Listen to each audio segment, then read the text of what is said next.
Oh, this is so cool. This is pretty awesome. So I believe Sadhguru would like to start with some chanting. I need to cross my legs, otherwise my brains won't work.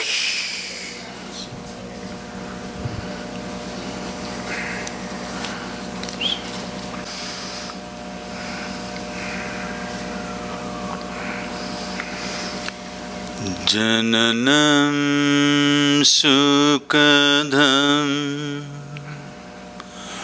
maranam karunam milanam maduram smaranam karunam kalavashadiha sakalam karunam samayadipate akilam karunam.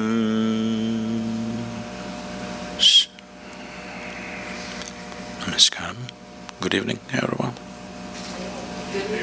Good evening. That was amazing. Oh, man. Thank you. The only way out is in. Yes, truly, I believe that. Why you got a big voice and my microphone is not working? Oh, he just has a great voice, this guy. It's a great voice. Great voice.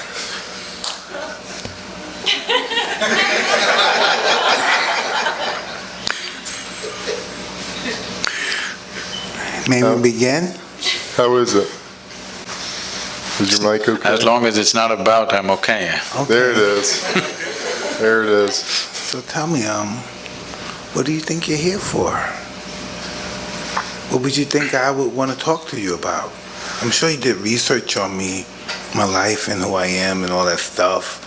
But what would you think I want to talk to you about? What would you think I would want to listen to you for?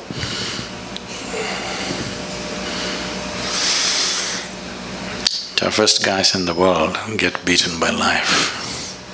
Yeah. You said that was easy, huh?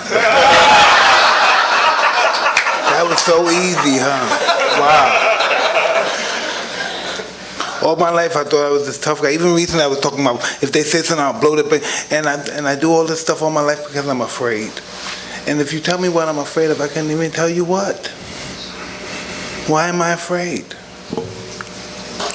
I'm successful. I had some hard times, but I came back. But why am I afraid? Mm-hmm. We need to understand this. This has been hugely misinterpreted and misunderstood on various dimensions, whether it's fear or love or anger or joy. We need to understand it's not about something, it's by itself. It is not that there must be something that you must be afraid of. It is not that there must be somebody that you are in love with. It is not that you are happy about something or miserable about something. You can be simply miserable. Hello? Thanks. Or you can be simply happy. You can simply sit here just by yourself and be very loving. You can sit here and be terrified about nothing. Because human experience is not created from outside. Human experience is happening from within. So what happens from within may sometimes find outside stimulus, but you can work it even without external stimulus. Hello? All of you are experts, aren't you? Without any external stimulus, you can create pain, you can create joy, you can create misery, you can create anger, love, fear, whatever you want. Because the seat of experience is within you. Only thing is you are not sitting there, you're crawling around it.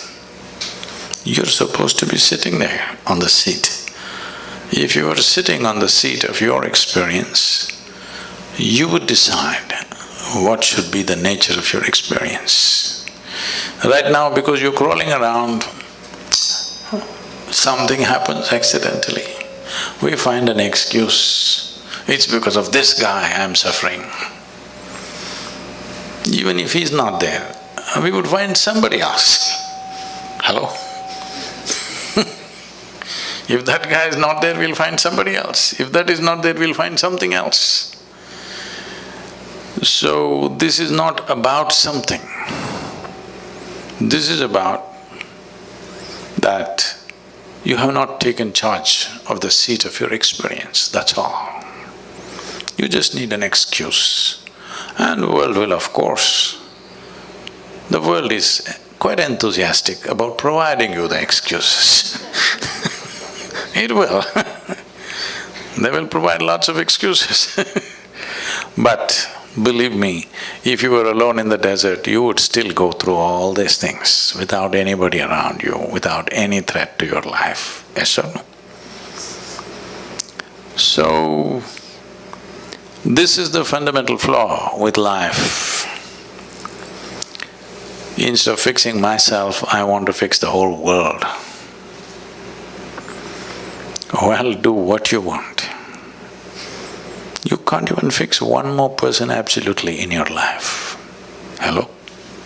100%? Did you get anybody ever just the way you want, 100%? Did you? Even… they're telling me even robotic machines have their own characteristics, they do their own thing. Even if you have a dog these days, they do their own thing. Yes, because you couldn't fix anybody, that's why you try to settle with a dog. But even that guy does his own thing. You can never fix anything outside of you 100%. If at all, if you're looking for that kind of success, 100%, you can only try with this guy. Try anybody else, you will fail. Yes or no? Hello? Try anybody, you will definitely fail. There's only one. This one, you could do him 100% the way you want. If you manage this one the way you want, where is the question of fear, suffering, misery, all this? This is not because of situations. This is because of the state we are in. Because no investment has been made for the being. First of all, we must decide, are we human beings or are we human creatures?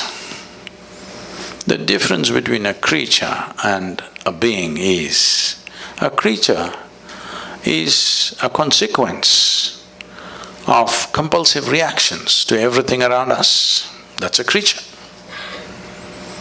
A being means you know how to be.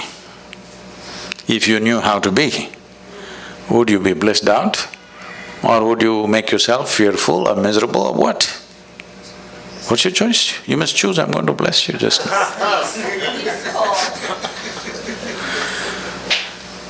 Definitely, highest level of pleasantness, isn't it, for yourself? What you want for your neighbor may be debatable, but what you want for yourself is very clear, highest level of pleasantness. Why such a simple thing is not happening? It is not happening because, we gave you a very complex machine.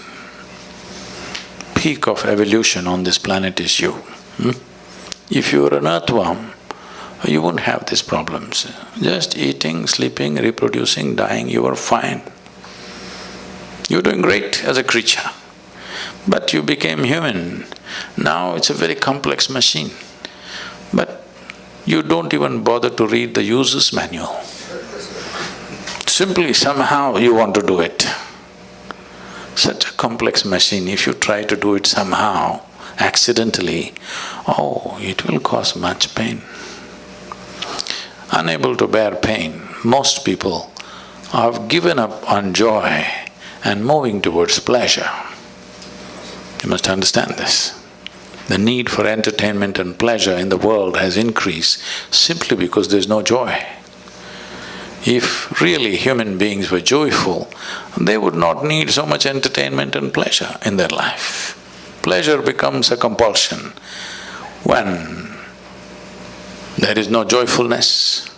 And if you don't cause pleasure with something or the other, pain is just waiting in the background, just there. So, fear is not about something. Fear is just your inability to manage your thoughts. They are running away ahead of you. Fear is always about something that's yet to happen, isn't it? Yes. So that means you are suffering something that does not exist. If you suffer something that does not exist, there are medically very bad terms for that. It's not about one human being, it's just literally 99% of the human population is in this condition. Different levels maybe, but 99% of the human population is in this condition. They are suffering things which do not exist. What happened 10 years ago, they still suffer. What may happen day after tomorrow, they already suffer. What happened 10 years ago does not exist right now. What may happen day after tomorrow does not exist right now. But things that don't exist, they suffer simply because two major faculties that you have which sets you apart distinctly from other creatures is, you have a very vivid sense of memory and a fantastic sense of imagination. These two faculties, which are the best things you have, this is what most human beings are suffering. They are suffering their memory and they are suffering their imagination. These are the greatest tools you have. So, what should have been the most fantastic well-being? When I say well-being, you know Charles Darwin, that guy, the English guy? Hello? He said, all of you were monkeys, not me. That all of you were monkeys and you became human. So, essentially, on this planet, you're the peak of evolution. You agree with me or no? Yes. So if you are the peak of evolution, that means you have come with the highest level of faculties. Because there are so many possibilities of being human, because your life is not fixed like that of a creature. When I say not fixed like a creature, for every other creature, nature has drawn two lines within which they live and die. The reason why an animal's life looks so much simpler and better is because there are no possibilities. So what human beings are suffering is their possibilities. If you destroy the possibilities, you will also be fine. If you want, we can have a portion of your brain removed. You will be so peaceful, you will not know fear, you will not know suffering, you will not know anxiety, you will not know nothing. Yes. All we have to do is take away the possibilities. With the possibilities, the problems are also gone. So right now the problem is the fantastic possibilities that have been invested in us. So to take away the possibilities, either we can remove your brain or we can soak it in whiskey. Both ways you can do it. You take away the faculties, then you're okay. So, the problem is just this, that when you're given something so complex, you need to spend a certain amount of time knowing the nature of the machine that you're using. See, some people are handling these cameras. That's not a spacecraft. It's a simple enough machine. But I'm sure these guys have spent years trying to know it the best. Just any of you get there and do it, what'll happen out of it? Just see a simple machine like a camera. Yes or no? Somebody invested their life. The better they know it, the better they use it. Is it so? Hello? Yes. Why is that not true with this? The better you know this, the better you use it, isn't it? So if you know it really well, people say you're realized. But I think most of us, especially when we come to the level in which we're acknowledging of you, that we all have the urge to improve ourselves. No, they should not improve themselves. Why? Because fear also may improve, misery also may improve. It's happening to a lot of people. See, why did we invent this idea of education? 20-25 years of investment of life. Nearly 1/3 of effective human life is invested in school and college for most people. So tell me, are educated people more joyful and fantastic compared to uneducated people? No, but that's not the only way to improve yourself. I don't only look at that in improving yourself, that's just… No, I'm saying that was the idea behind it, isn't it? I don't know. I mean, it's talking about it from far from a human perspective to reach your highest potential. Until you manifest it, you don't even exist anymore. No, I'm saying improvement as an idea is not a good idea. What you need is realization, that you realize what is the nature of your existence. From that, you do whatever. If it's a physical activity, you can improve. You can improve how you're doing something in the world, but you cannot improve this one. It's a fake thing. If you realize everything is settled, otherwise anyway it's a struggle. When situations are good, you pretend that you're improved. When situations turn against you, you will see who is who. When everything is going well, everybody is fantastic, you know.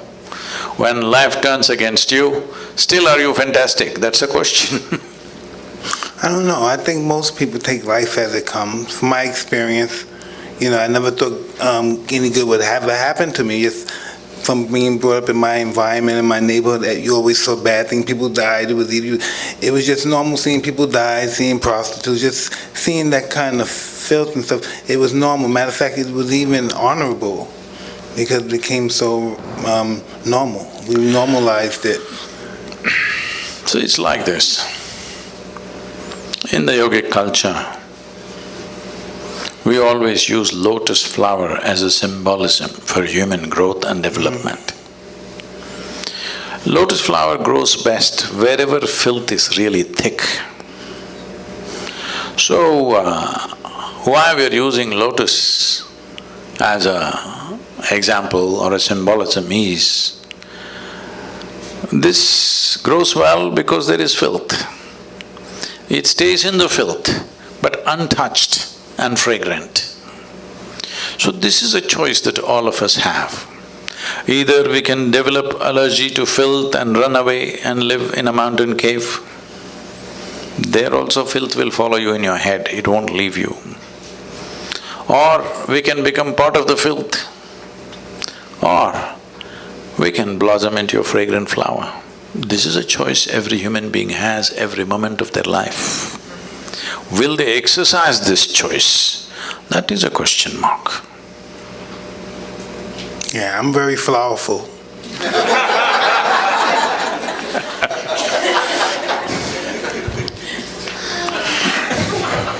Right? Definitely are. You definitely are. Sadhguru, how does one begin to read the user manual?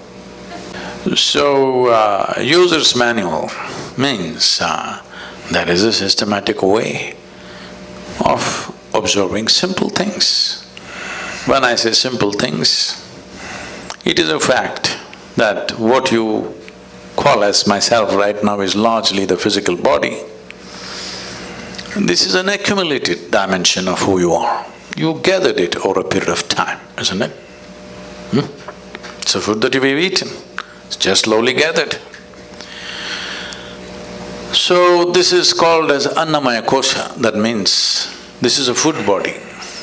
So what kind of food you're putting into your system has a consequence. Well, everybody may grow up like that, but the question is it fulfilling the purpose of being a being, human being, not a human creature? Is it supporting your nature of being a human being? That's a question. Well, when it was a question of survival, we ate whatever came our way. That's a different matter. But now survival is taken care of, it's a time that we need to pay attention. If we want to be human being, what kind of body should I possess? Will it support my being or will it make me into a reactive process? All creatures, nothing wrong with them. You take a tiger or an elephant or a snake, nothing wrong with them, they are perfect creatures. Only thing is limited possibilities, isn't it? Hello? What else is wrong with them? Nothing is wrong with them, they're just fine. It's just that limited possibility. You got promoted to be a human being, this simply means enormous possibilities. If possibilities are not harnessed and explored, you have enormous problems. What you are experiencing as problems are actually possibilities nudging you to explore. When you don't, they will freak you, and they should, because otherwise you may slip back in the evolutionary scale. It can happen to any human being. So, one thing is the physical body.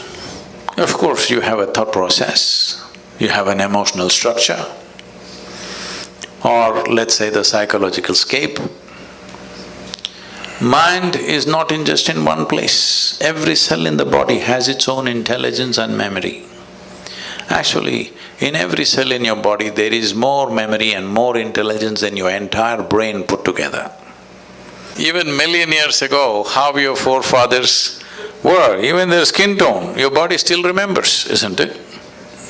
So, the amount of memory that is there in every cell in your body is far bigger than what you hold in your mind.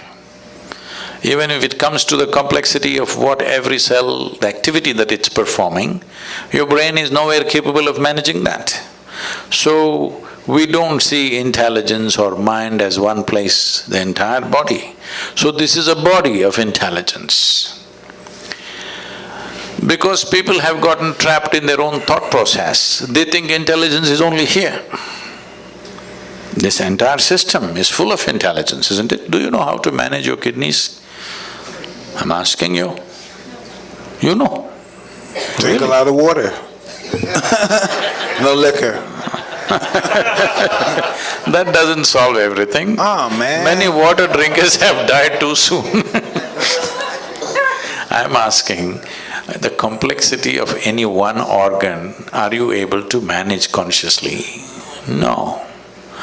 It is Why do we believe we can though? Huh? Why do we believe we can? Because we are full of bullshit.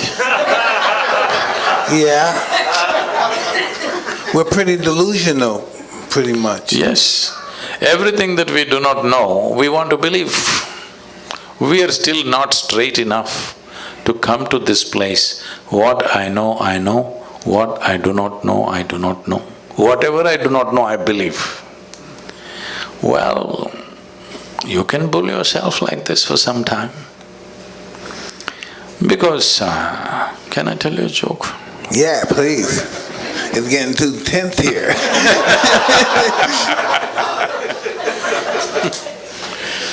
So this happened,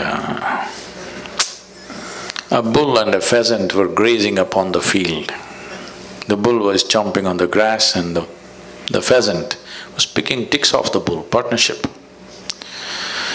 There's a huge tree at the edge of the field and the pheasant looked up at the tree very nostalgically and said, "Oh, alas, there was a time I could fly to the topmost branch of the tree.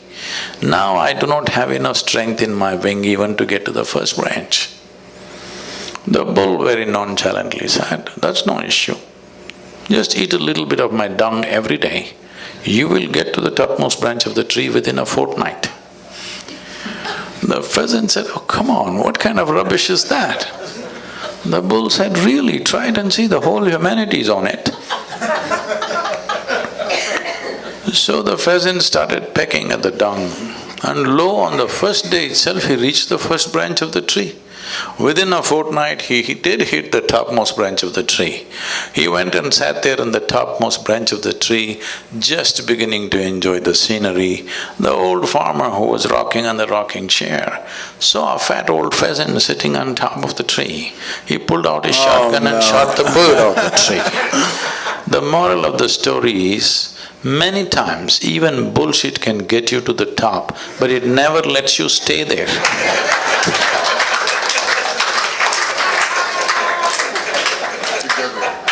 So people are trying to bull themselves into well-being.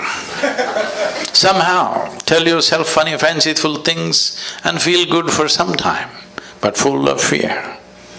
So full of fear. The entire humanity is full of fear because they're flying on bullshit.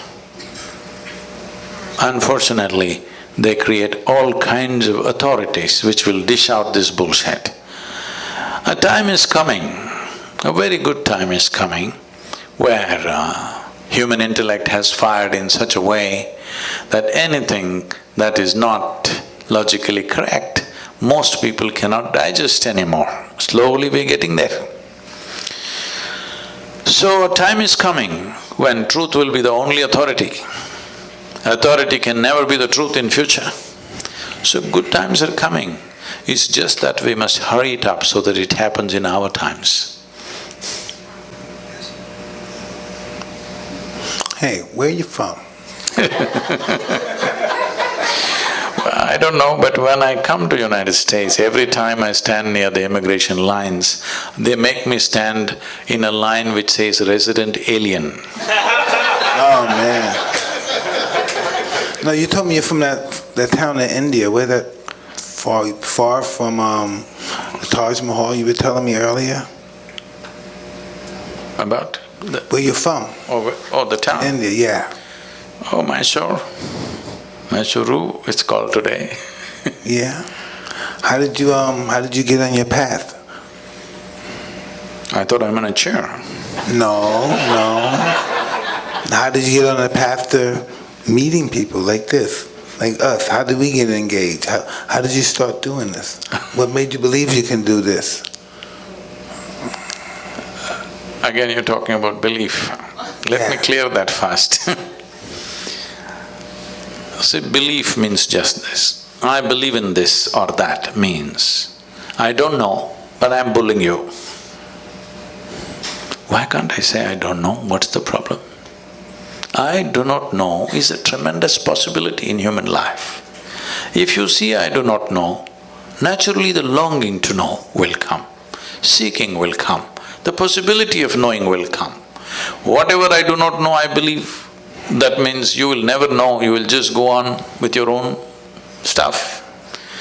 So this is why believers always need a flock. But the moment you become a seeker, you become alone.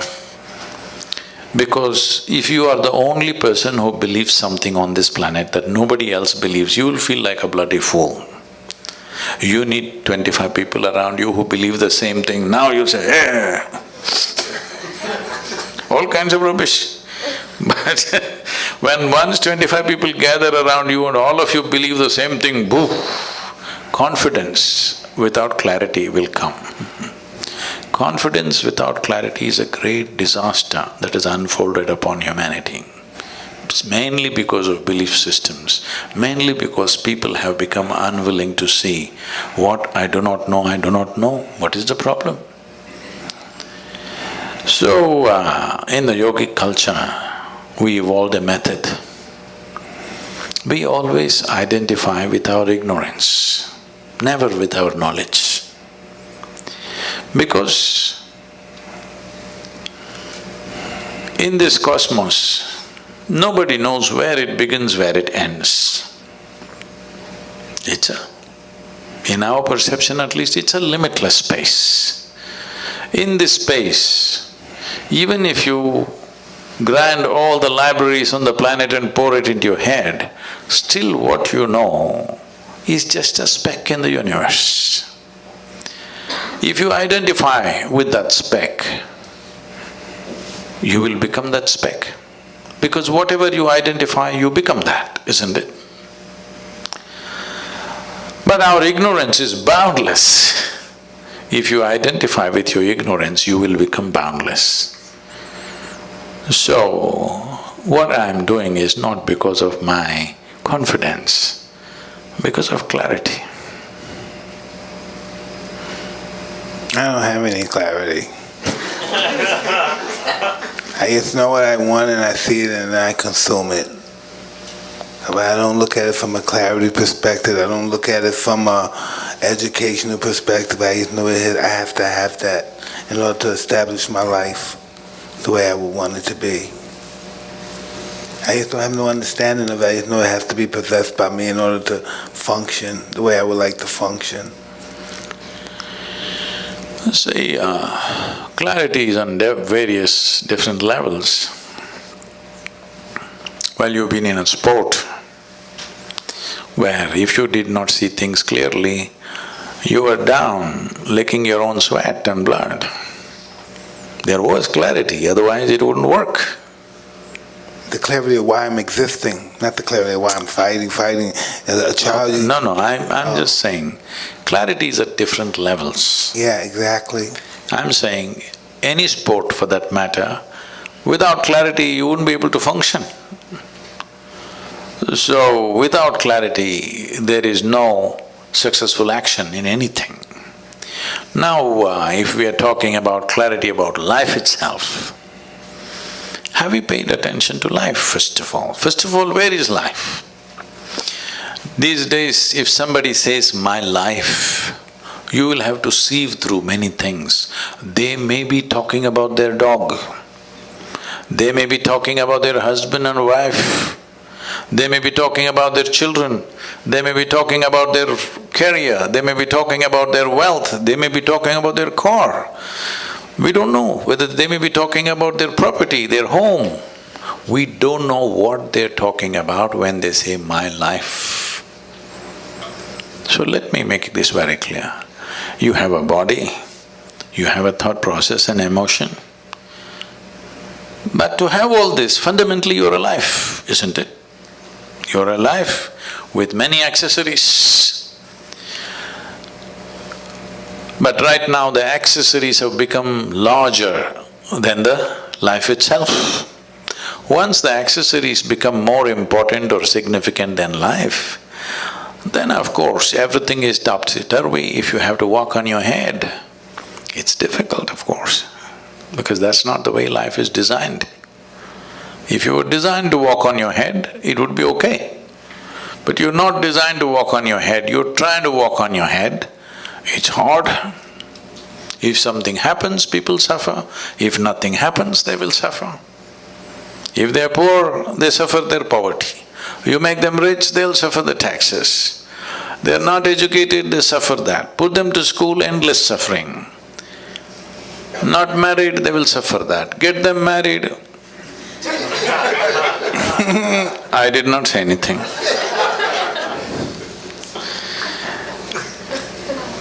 Just tell me one aspect of life that human beings are not suffering. They're suffering every aspect. So offer them death, that will also they'll suffer. So suffering is not because of the nature of life. Suffering is because of the complexity of the mind which you did not care to understand. If you had the brain of an earthworm, you would be fine. Hello? Peaceful, eco-friendly also, because that's a great aspiration in California. The only life which is struggling to be eco-friendly is brilliant. Earthworm knows, a grasshopper knows, a lizard and a snake knows how to be eco-friendly. This most evolved creature on the planet is struggling to be eco-friendly. Yes or no? So, the problem is, complexity of possibilities. Possibilities are the greatest blessing we have, but unfortunately that's what we are suffering, because when something very possible and powerful is given to you, if you don't handle it right, it'll blow up in your face. That's all that's happening. How do you know how to handle it? That's why I'm here. All right.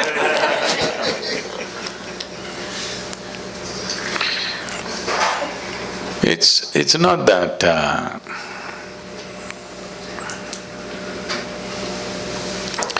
it's not that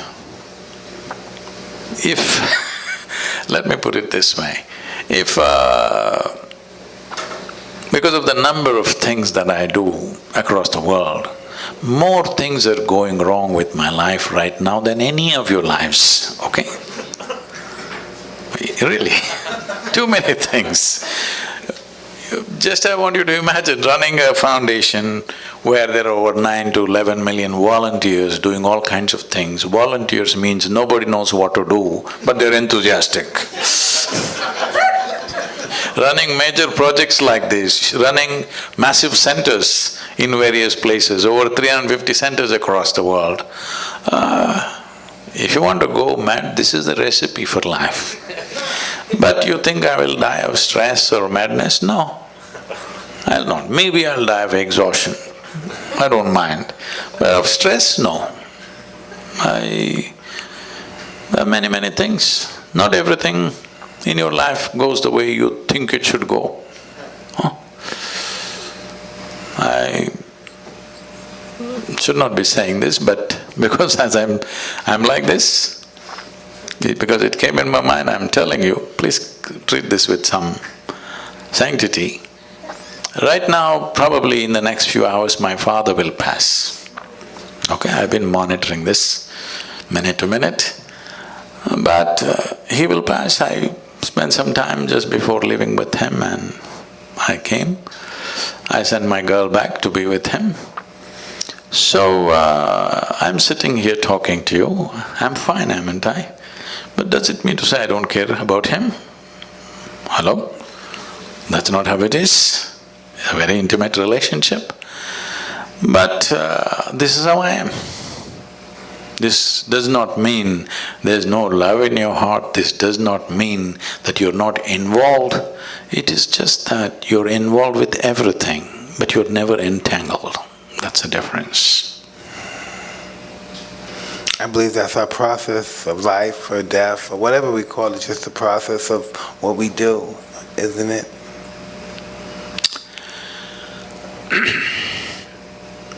See,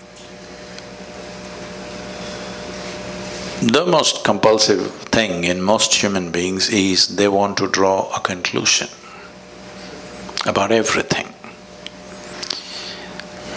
Because without drawing conclusion, they will not feel confident about anything in their life. They must draw a conclusion. Oh, she's good. Oh, she's okay. She's not okay. He's all right. That's so not good. I love this person. I hate this person. This is my friend. This is my enemy. Every kind of conclusion. Conclusion means, essentially, what is the conclusion of your life? Death, isn't it? Every time you conclude, in some way you die, you must know this. You know, I can take you back. Are there religious people? Hello? Are you religious people?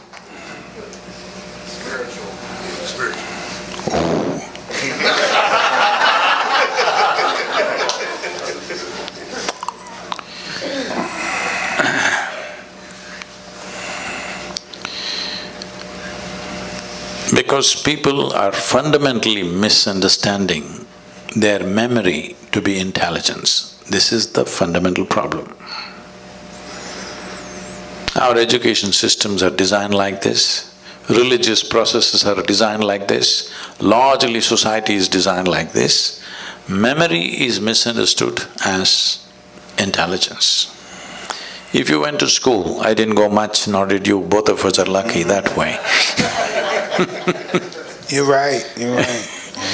But when I went to school, what I saw was People memorize everything and on a specific day, which is called examination day, they'll go and puke it there. If they puke really well, they are great. You get great score. I puke little. I never puked at all. I never puked at all. You never puked. Never, not even 1 minute. I puke little. But those who puked everything were number one out there. So this is not just in a classroom, everywhere this is built. We are misunderstanding memory as intelligence.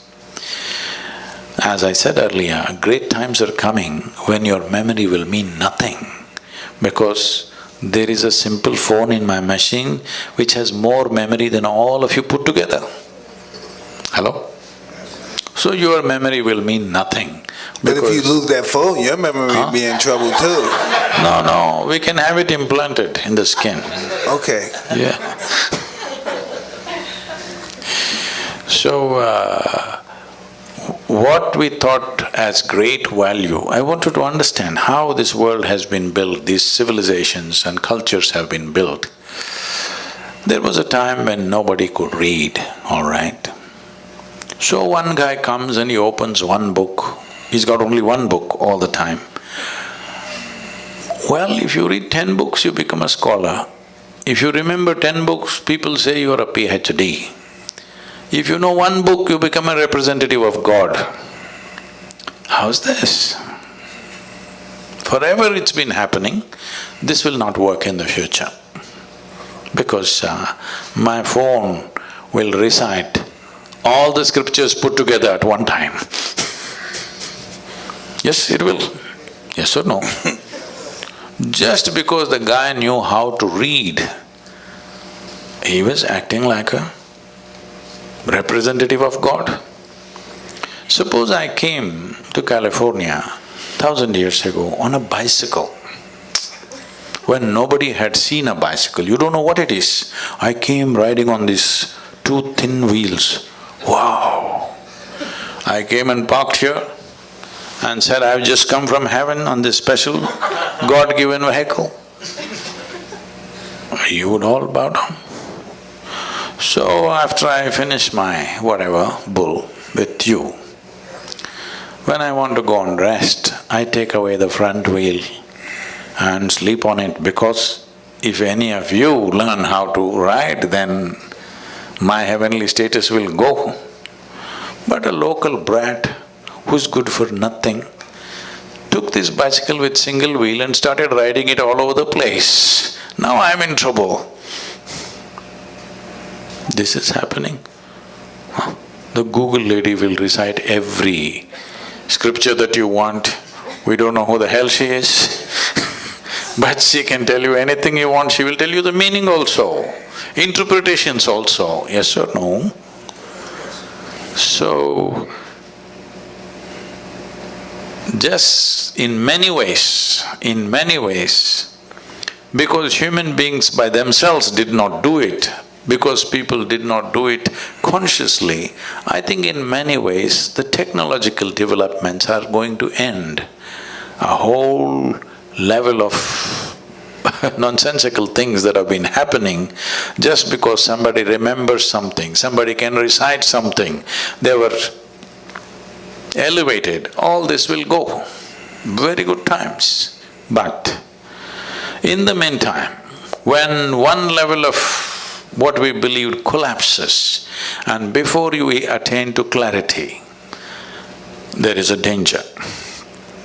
One thing that's happening is, in the world, heavens are collapsing. 100 years ago, how many people believed they are going to heaven? And today, how many people believe they're going to heaven has come down dramatically, isn't it so? So, is it okay? Good, yeah. Real good. This happened in Alabama. Well, a Sunday school teacher was going full fire. This is Alabama. Full fire. Unfortunately, the audience were not like you, they were all tiny tots. Catch them young policy. In his rhetoric, he stopped and asked, "What do you have to do to go to heaven?" Little Mary in the front row, she's always in the front row, said, "If I scrub the church floor every Sunday morning, I will go to heaven." Absolutely. Another little girl stood up and said, "If I share 50% of my pocket money with my less privileged friend, I will go to heaven." Correct. Another little boy stood up and said, "If I help those who are in need, I will go to heaven." Correct. Little Tommy in the back bench stood up and said, "You gotta die first."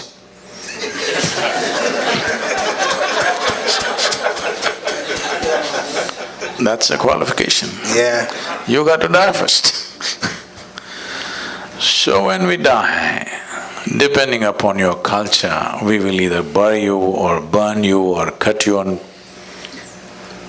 throw you to the birds. Different cultures, depending upon which culture you are, that they will do. Or in other words, this body is a piece of planet that we gathered slowly. It's good you put it back. I heard that Americans these days are not putting it back anymore. They're building a concrete grave and an aluminum casket. Even when you're dead, you don't want to be eco-friendly. What is this? At least when we die, we should put this goddamn body back into the soil. Absolutely. That's where it came, that's where it should go. And let But the even bugs that eat it. they're not doing. Huh? And let the bugs eat it. Some people are planning to take it to Mars. Anyway, you left your body here and went to heaven. What is in heaven? You know what's in heaven? You don't know? You should know these things. In the Hindu heaven, food is very good. Good food. Indians, Lives are invested in cooking and eating. In the other place, there are white-gowned ladies floating around in the clouds. If you like that kind of ambience, you can go there. In another place, you will encounter virgin problems. If that's what you're looking for, that's fine too.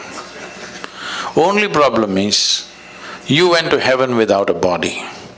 What do you do with good food and virgins, I'm asking? Hello? These are all problems you have when you have a body. Once you don't have a body, what do? Food, if you put it here, it'll fall down. Hello? No, if you ask these questions, heavens will collapse. Heavens are collapsing. I think nearly 70% of the heavens in human mind has collapsed in the last 50 years. What do you think? Huh? And anyway, let me ask you this. Do you have any proof that you're not already in heaven and making a mess out of it? Do you have any proof? You're already in heaven, but making a mess out of it. Tell me, if you just change the geography of your existence, will everything about you change, I'm asking you? Hello? If you move from one place to another, you think everything will change? No. If this one person changes, everything changes. Doesn't matter where we are. If we raise human consciousness, that is, if we teach people how to sit here and be just blissed out. Hello? Look at my eyes, I'm always stoned. I'm not on any of your products, but No, you're not. I'm definitely not. But look at me, I'm always stoned. Because the greatest chemical factory on the planet is here. To what extent means, per second, your body is processing something like 37, 37 followed by 21 zeros, whatever that number is. To give you a perspective, 11 zeros make a trillion. 37 followed by 21 zeros. That many chemical reactions are happening in this body per second. If you knew how to manage this, you can create any kind of experience you want in this. When you have this kind of a sophisticated machine, you are doing things in a caveman-like way. This is like we gave you a touch screen phone, but you are like this. Awesome. What will come out of that? You're supposed to do like this, but you are like this. You know what will come out of it? That's all that's happening right now. So there is a way. Today I can proudly say, across the world, there are millions of people, if they close their eyes in the morning, tears of ecstasy and love every day in their life, every day. Millions of people. So it is not an accident that one person, obviously it can be done. Just a little understanding of how human chemistry functions. You don't have to go into chemical analysis of who you are. There are simple processes with which one can do if one is willing to invest a little bit of time in a day. Life will become wonderful. Because by curtailing human faculty, you cannot believe you're enhancing life. Right now, most human beings believe they enhance their life by curtailing human faculties. Like, I was in Mysore city. I had to meet somebody, so I went into a building. A lady, over 70, 75 years of age, and she's a very petite, small woman. She just comes up to me with a big smile on her face. "How are you doing?" I don't forget faces, I may forget names, but I don't forget faces that I see. I just look at her, I don't know her, but okay, I respond, "I'm doing wonderful, how are you doing?" Da-da-da. Then I go up. After 20 minutes, I get off the elevator and I'm just coming. She again comes up to me and with the same full enthusiasm, "How are you doing?" So, wow, this is just 20 minutes ago. Then I respond somehow and then I'm getting into the car. Somebody who was walking with me says, "Poor lady, she's lost her memory, she doesn't remember a thing." I said, "She seems to be doing wonderful." I don't think she was this happy with her memory on. Right now she's exuberant because she's forgotten everything. This is the case with most human beings. Little drink and they forget something. Now they're exuberant. Lowering your faculties and thinking that I'm well is a serious mistake. This happened. One day Shankaran Pillai, he was just outside in the marketplace and he met an old friend, a college friend, that he had not seen for more than 25–30 years. So they really jammed up and he invited him home and he came home for dinner. When they were sitting for dinner, Shankaran Pillai, every time he wants to ask something of his wife, he says, "My sweetie pie, my honey, my boo-boo-boo, my bulbul, my choo-choo-choo," like this. After the dinner is over and the chat is over, the friend is leaving, the Shankaran Pillai came to the door to see him off. He said, "You're really having an amazing life. Me and my wife can't even talk to each other properly. Every time you refer to her, all this sweetie, honey, choo-choo-choo, boo-boo-boo, all this stuff, you're really having an amazing life, aren't you?" Shankaran Pillai said, "Are you crazy, man? 7 years ago I forgot her name."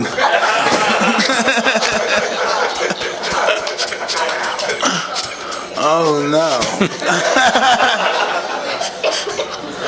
So many people are well only when they lose their faculties because their problem is of evolution.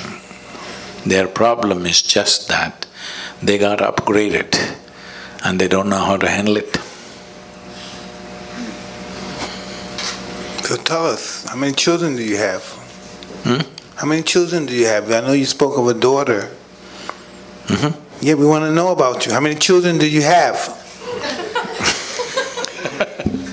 All right, I won't ask. No, you can ask. I have millions of them, only one is my mistake. Oh, no, man. I like that one. I like that one. I have many, but only one is my mistake. Okay.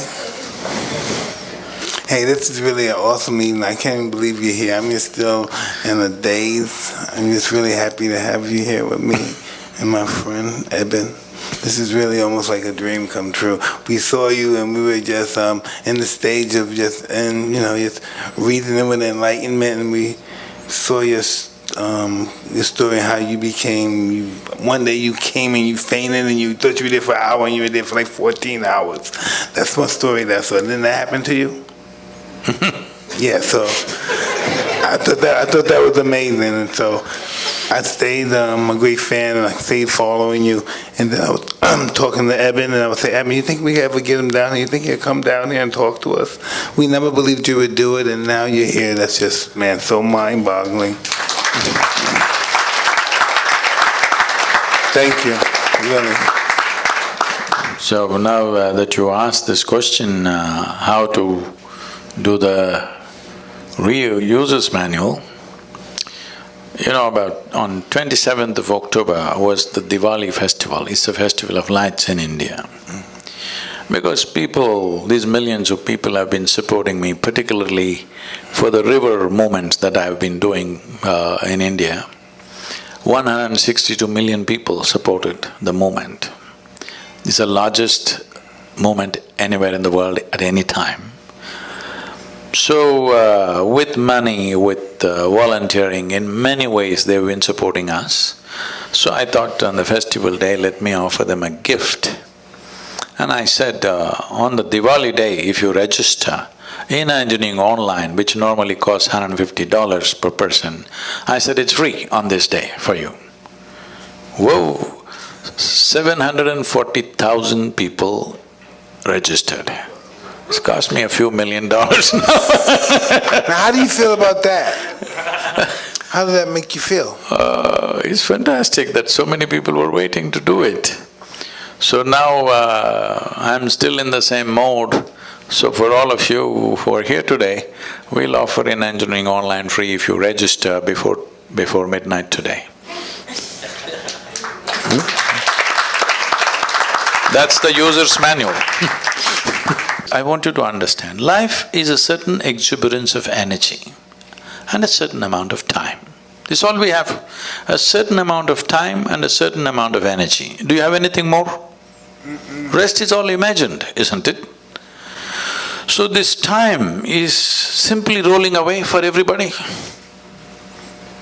We may think of many things, but actually time is just rolling away as you sit here. Since you came and sat here, you are 2 hours closer to your grave, yes or no? Hello? Yes. All of us. So you can't hold it back, you can't roll it back, time is just going. So the only thing you can manage is your energies. If you keep it phenomenally exuberant, you will know life with a certain intensity. If you keep it low, you will know life in a minimal way. So now this choice is yours. Now let's say time is passing, as the day passes into night, you'll feel a little sleepy. Why? Your energies are like… Now you fell asleep. As far as your experience is concerned, you're as good as dead, isn't it? You don't exist, the world doesn't exist for those few hours.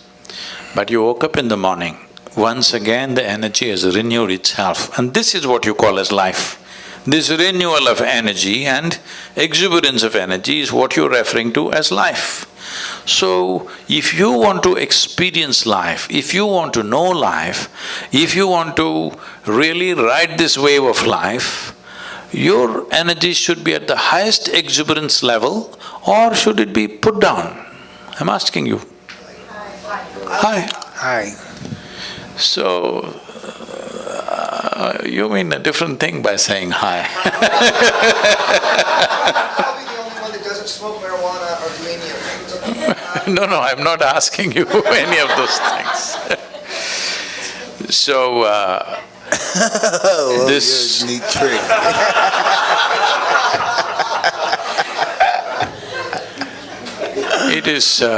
it is just that most people need all the time looking for rest, vacation, break from everything, simply because they don't know how to manage their thought and emotion. I see in the United States, people are saying, thank God it's Friday, because they suffer 5 days and they're going to enjoy 2 days. Life is not going to work like this. Life cannot work like this. If you do not know how to be joyful, then you're only looking for pleasure. If you were joyful, pleasure wouldn't matter, because you're just joyful.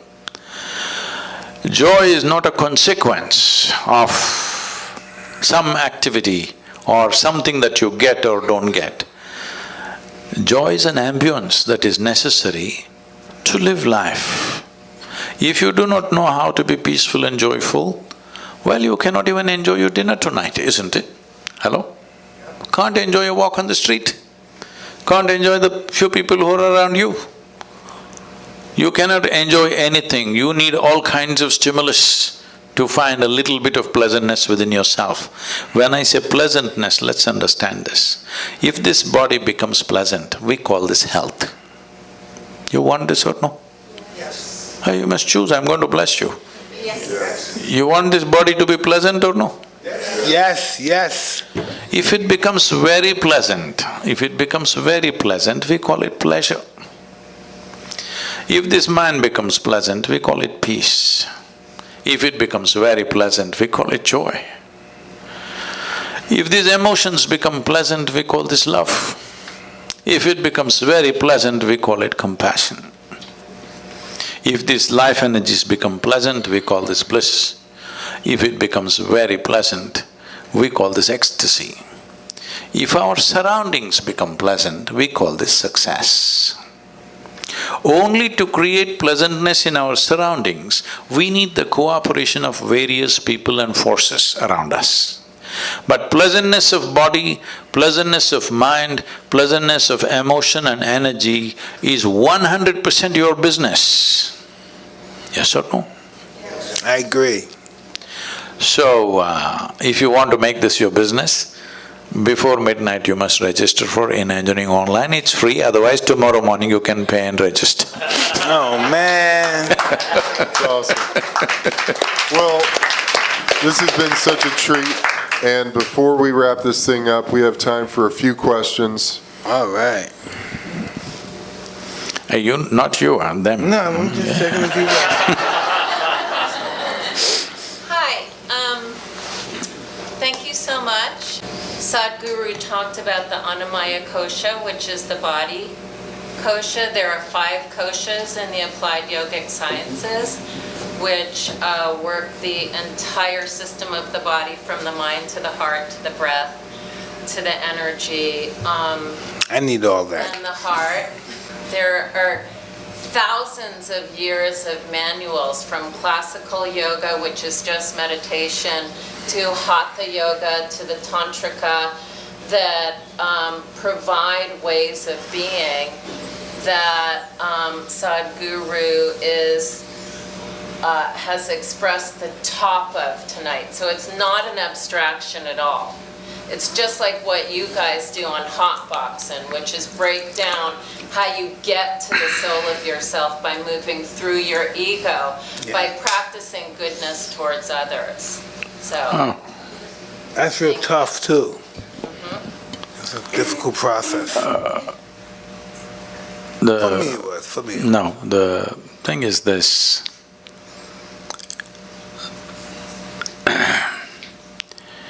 Well, just to explain this, Sadhguru means an uneducated guru. He is not a PhD in all these things. He is unread. I don't know any books. I just know this piece of life from its origin to its ultimate nature. If you want to know life, the only life that you can know is this life. You cannot know another life because you can only experience this one. Can you experience something else? You can only experience this life, if at all, if you experience. So, if you want scholarship, there are many things. But if you want realization, in is the only way out. He's already been espousing that. If you want scholarship, if you want PhD in spiritual process, that's a different matter, it's an academic stuff. But if you want realization, in is the only way out. Why do you think there are books about life? You should read a book about life only if you are not alive. Suppose you are not alive, then to know about life you must read a book. When you are the life, hello? The only thing that you need to do is turn inward. Inward means what? Right now the only way you are perceiving anything is through the five senses of seeing, hearing, smelling, tasting and touching. This is the way you know the world. None of these things are geared to turn inward. You can't roll your eyeballs inward and scan yourself. You can hear this, but you can't hear so much activity that's happening here. If an ant crawls upon your hand, you can feel it. So much blood flowing, you cannot feel it because the sense organs are essentially outward bound. So, to turn inward, you need a different faculty. To activate that, to engage in that is the most important thing because life is very brief. Only miserable people have a long life. If you're joyful and exuberant, it's a very brief life. Yes, it's very, very brief. Have you noticed on a particular day, you're very happy, 24 hours, poof, went up like a moment. You're a little depressed. 24 hours feel like 10,000 years. Hello? Because only miserable people can have a long life. Otherwise, it's a very brief life. In this brief life, the most important thing is you know the nature of your existence. Don't add all kinds of philosophies to this. This is very simple. It's like you bought a phone, a new phone. Should you read the user's manual in the first 3 days?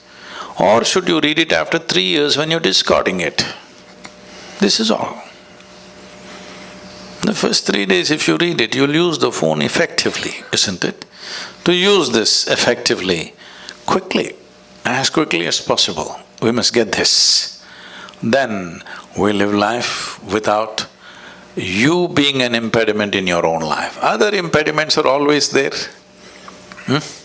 Other things are always there, we need to learn to ride it. If you don't learn to ride it, it'll crush you, of course. You see California, people are riding the waves. What is the dream of a wave rider? One day he would like to do the tsunami. Yes or no? One who is really good at it, what is he dreaming of? One day when the tsunami comes, he would like to be riding on the wave. Those who do not know how to ride the wave, they're terrified of it. This is all it is. The instruments of life must be in your hands. If they're in your hands, whatever life throws at you is not your choice. What you make out of it is your choice. This will not come out of scholarship. This will come by turning inward. This is why inner engineering. You engineer yourself the way you want yourself to be. I agree. What bothers you? And if nothing bothers you, why not? This is Jim Gray right here, sir, by the way. If you will make the word bother a little more clear, you mean to say why? What disturbs your peace of mind? Oh, nothing does, because I have not given that privilege to anything or anybody, that they can decide what happens within me. So anything that happens surrounding you or affecting you effectively doesn't bother you because you just don't, you don't what? What is the mechanism? See, it's just this. As I said just now, what life throws at you is not your choice. It throws all kinds of things. The more active you are, more number of things are being thrown at you. But what you make out of it within yourself is 100% yours, isn't it? Now, if you are a compulsive reaction to what life throws at you, then everything will bother you. Good things and bad things, everything will bother you. But if you are a conscious response to whatever is thrown at you, you will see everything is a certain challenge. Some we can handle, some we don't know how to handle. Some situations we know how to handle, some situations we don't know how to handle. So, are you a Superman that you know how to handle everything? No. This is not about being superhuman. This is about realizing being human is super. So it's not that you know everything and you can handle everything, no. Some you can handle, some you cannot handle. But are you a conscious response to life or are you a compulsive reaction to life? This is all you can take care of. Anybody else? This is so cool. How do you, if, with the good work, the work that you're doing, sometimes it's easy to get caught up in the result, the desire of what you're trying to do.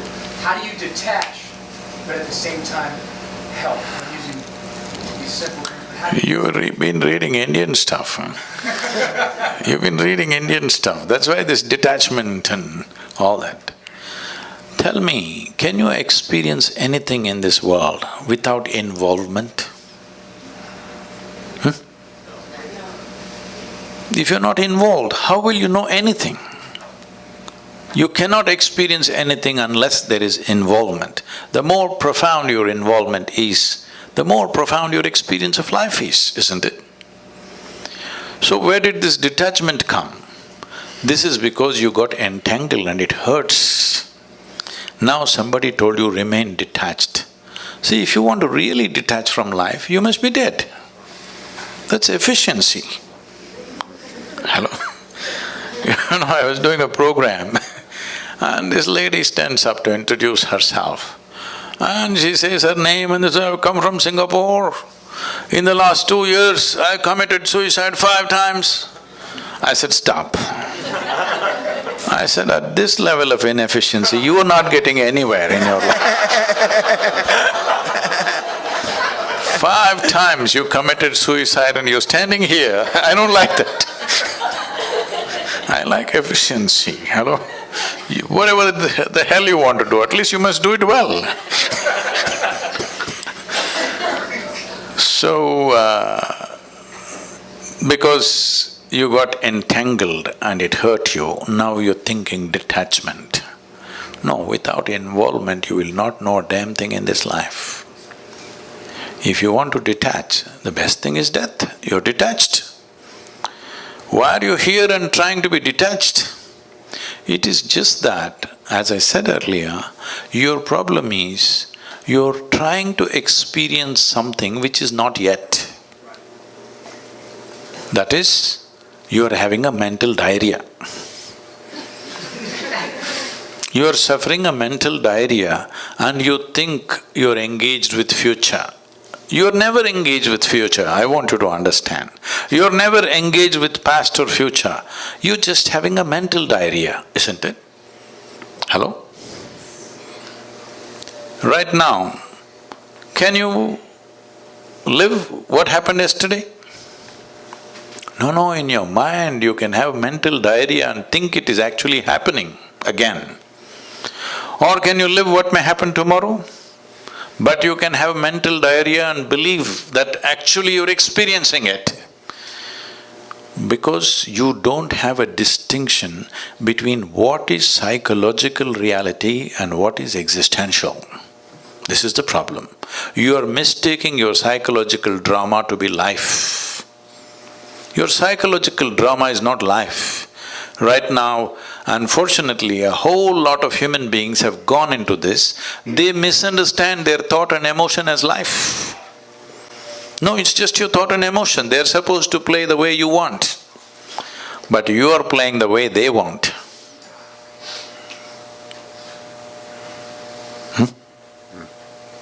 Just little out of control, that's all.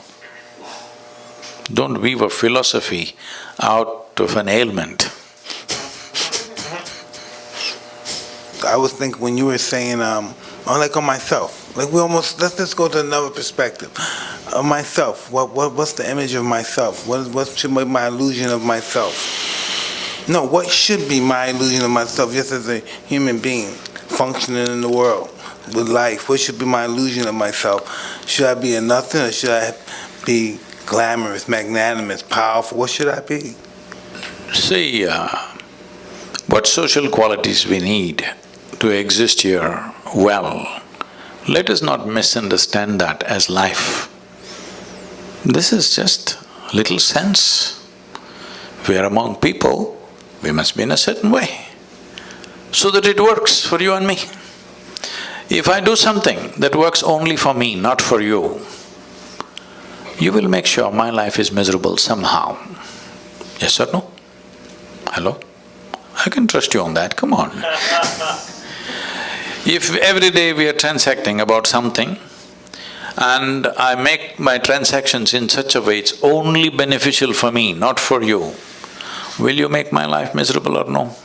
Yes. You will. This is the nature of coexistence.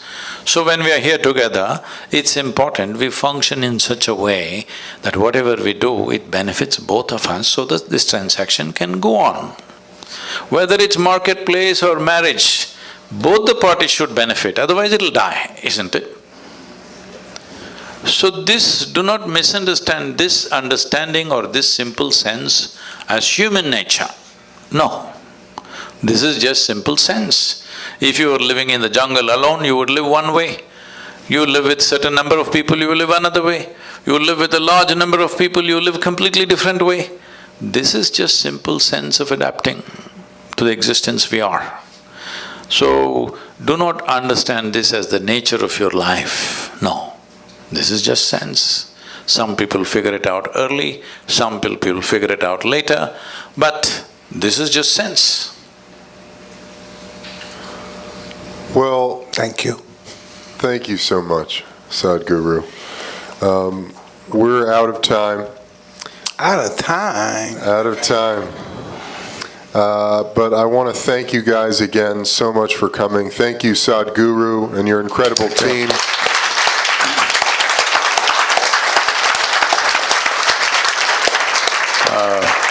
I would like to say it's wonderful to be here.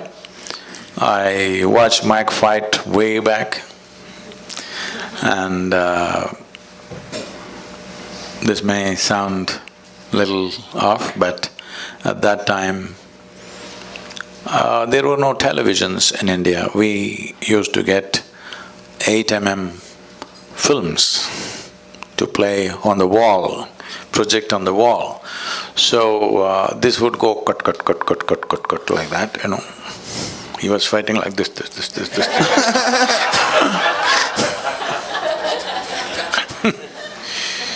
So in somebody's house, we were sitting and watching. We had watched lots of boxing matches at that time because I was this I shouldn't tell you. I was in my school boxing team. Really? Wow. You struck someone before?